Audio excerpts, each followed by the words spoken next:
Dans ce podcast, nous donnons la parole à des femmes qui un jour se sont senties pousser des ailes.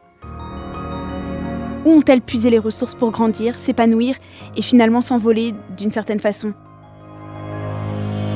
Dans quelles convictions ? Dans quelles démarches ? Dans quels projets ? Et comment en font-elles profiter leur entourage professionnel et personnel ? Découvrez ces portraits de femmes dans notre podcast « Elles ». Elles, vous l'aurez compris, comme les ailes nécessaires pour prendre son envol.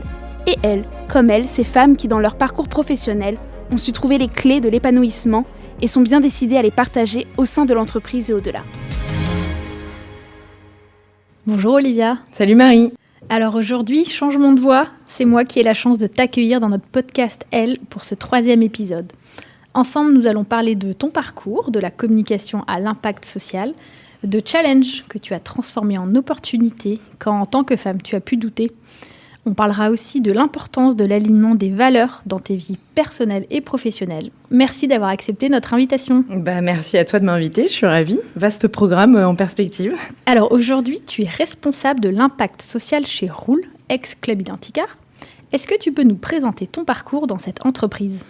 Avec plaisir. Écoute, je suis arrivée chez Identicar moi en mai 2012 au poste de responsable de la com digitale. J'avais un parcours en agence de pub, plutôt print et événementiel à l'époque. Et puis quelques années avant d'arriver chez Identicar, un petit peu de digital, c'était le début. Du coup, c'était une création de poste. Avec tout à créer, donc un genre d'immense page blanche qui faisait un petit peu peur, mais qui était aussi super challengeant. Je savais pas trop si j'allais aimer travailler chez l'annonceur. J'avais un peu peur du monosujet, et puis l'assurance complémentaire automobile, ça me parlait pas beaucoup. Et je savais pas trop si j'étais capable surtout de réussir à créer, à remplir cette page blanche et créer un écosystème digital. Mais écoute, je me suis lancée et ce qui m'a convaincue, c'était surtout de rencontrer les équipes.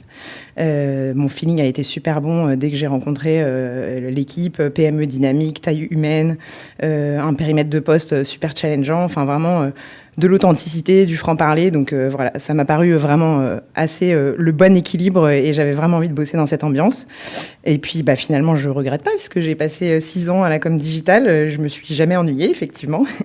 Alors les 3 premières années, j'ai construit l'écosystème. Donc j'ai travaillé sur des sites, sur des newsletters, sur des réseaux sociaux, de l'agent virtuel, de l'e-learning, enfin plein de sujets passionnants. J'ai bossé avec plein d'agences, avec des freelances, même avec des équipes IT en interne qui sont devenues de plus en plus agiles, donc j'ai beaucoup appris. Et puis ensuite, j'ai pu recruter une équipe et devenir manager. Et c'était un nouveau challenge qui faisait un petit peu peur, mais je me suis régalée et j'ai vraiment appris plein de trucs. Et alors, est-ce qu'il y a des apprentissages forts que tu as fait avec toutes ces années dans le secteur de la communication, qui peut être très intense ? Oui, il y en a plein. Le principal pendant toutes ces années, c'est que je me suis vraiment donnée à 200%. J'ai souvent frôlé l'épuisement. J'ai connu une période où j'étais un peu chez l'ostéo tous les 3 mois. Donc l'ostéo, elle m'a dit, écoutez, moi je veux bien que vous veniez tous les 3 mois, mais peut-être qu'il faut se poser la question du problème à la source. Est-ce que vous n'en auriez pas un peu plein le dos ?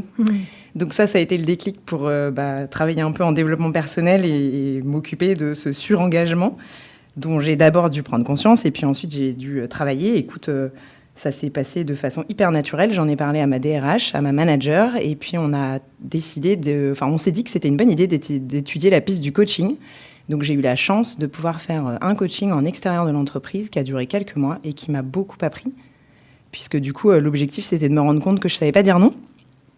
Du coup forcément j'étais débordée parce que je disais oui à tout le monde et j'avais une to-do list qui désemplissait jamais. Et du coup, voilà, ça m'a permis de comprendre pas mal de leviers, d'apprendre des mécaniques pour ne plus s'épuiser et apprendre à se préserver, parce qu'en fait, c'est finalement le plus important. Et ça, c'est une leçon qui forcément t'aide dans le pro comme le perso, donc ça a été très, très utile. Dans ton parcours, tu es passé de la communication à l'impact social au sein de la même entreprise. Comment as-tu vécu cette transition ? Raconte-nous comment ça s'est fait. Écoute, quand on m'a proposé de m'occuper de la toute nouvelle fondation, j'ai un peu revécu le même mélange d'émotions qu'à mon arrivée chez Identicar. C'est-à-dire une page très très blanche, avec une fondation qui a juste un nom mais rien d'autre. Tout à créer de nouveau. Un challenge qui à nouveau fait un petit peu peur. Et puis j'étais pas trop sûre d'être capable de savoir m'occuper d'une fondation. Et en même temps, la promesse de changer toutes mes routines, de sortir de ma zone de confort, d'apprendre plein de choses. Donc de nouveau, j'ai dit oui tout de suite. Et heureusement, finalement, qu'on m'a proposé ce poste, parce que je pense que si à l'époque, on avait écrit une fiche de poste pour recruter en interne, j'aurais jamais postulé. Je me serais sûrement dit que j'avais aucune compétence de mobilité solidaire, aucun réseau, enfin, c'était pas du tout pour moi. Moi, je savais faire de la com. Donc finalement, heureusement qu'on m'a proposé ce poste parce que je pense que comme beaucoup de femmes, y a pas mal d'études qui montrent que les femmes, elles postulent beaucoup moins facilement que les hommes. Je pense que j'aurais même pas osé candidater à ce poste en m'auto sous-estimant et en me disant que j'étais pas du tout compétente pour ce poste, quoi. Et alors, quand tu dis les femmes se lancent moins que les hommes, tu penses à quoi ? Je pense à une étude que j'avais vue sur LinkedIn qui doit dater de 2019 et qui avait fait une comparaison entre femmes et hommes et qui montrait avec des chiffres à l'appui qu'un homme va postuler à une offre d'emploi s'il match à 40%. Alors je te dis 40% de tête, ça vaudrait le coup de vérifier, mais si ça match à 40% entre ses compétences et la fiche de poste, il va oser se lancer et postuler. Alors qu'une femme, elle va attendre de matcher à tous les bullet points ou au moins 80% de la fiche de poste.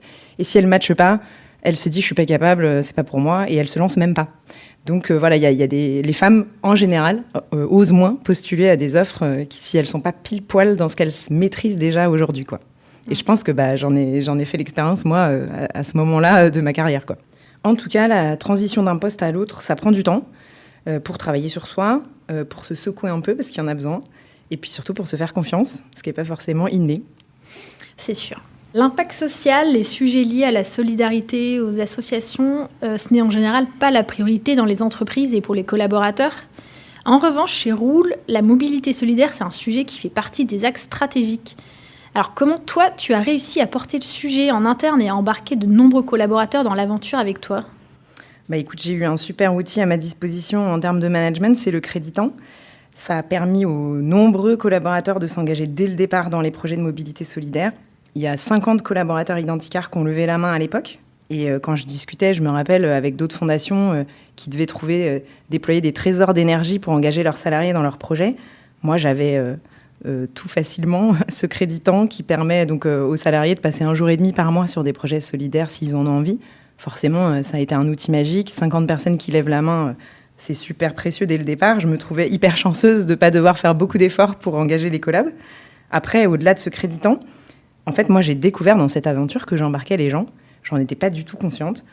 Je savais pas que j'avais cette compétence et je pense que ça vient du fait que j'aime ce que je fais, je m'engage à fond, j'y crois. Et du coup, je pense que j'en parle avec pas mal de conviction, un peu de passion, et puis que c'est plutôt précieux pour convaincre et mobiliser.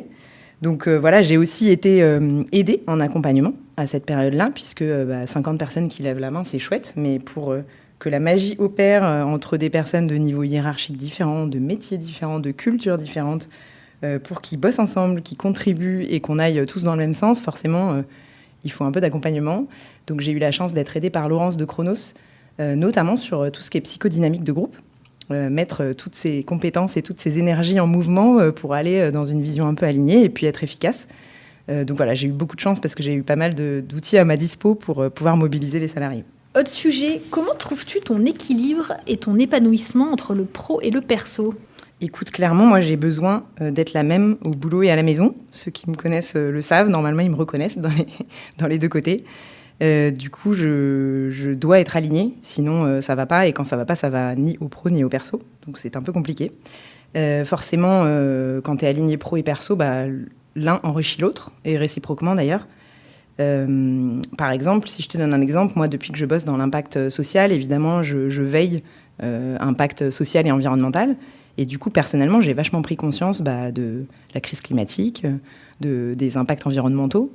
Et je sais qu'il y a 4 ans, j'en avais pas plus conscience que ça. Et aujourd'hui, il y a forcément un impact dans ma vie. Je fais gaffe à mon bilan carbone, je organise des fresques du climat. Enfin voilà, j'ai envie de m'engager sur ces sujets-là aussi. Et ça ne serait pas arrivé, ou peut-être ce serait arrivé beaucoup plus tard dans ma vie, si mon boulot ne me l'avait pas mis sous les yeux. Donc voilà, les deux s'enrichissent et c'est tant mieux. Si on demande à ton équipe ou à tes collègues ce qui fait ta différence, qu'est-ce qu'ils nous répondraient ? Écoute, je pense qu'ils diraient énergie et enthousiasme. Et puis des petits smiley cœur, quoi. Bon, ça, je confirme. Merci Olivia pour ce moment de partage et de confidence. Merci aussi pour tout ce que tu apportes chez Roule. Tu fais bouger les choses pour la mobilité solidaire avec tellement d'énergie. Et quiconque a déjà travaillé avec toi peut le confirmer. Ton enthousiasme est communicatif et motivant. Merci, nous te souhaitons beaucoup de réussite pour la suite. Merci Marie.